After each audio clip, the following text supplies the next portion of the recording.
Naghain ng cyber libel complaint si Batangas 1st District Representative Leandro Reviste laban kay Presidential Communications Office Undersecretary Claire Castro ngayong araw.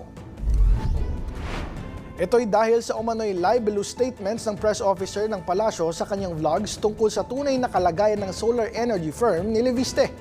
Isinampa ni Reviste ang reklamo sa Balayan Regional Trial Court na sakop ng kanyang jurisdiksyon bilang kongresista ng unang distrito ng Batangas.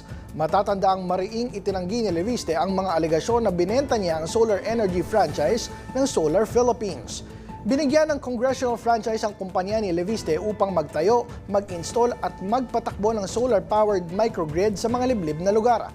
Pero ayon sa Department of Energy o DOE, pinatawa ng 24 billion pesos na penalty ang Solar Philippines matapos mabigong tuparin nito ang mga kinontratang solar project sa gobyerno.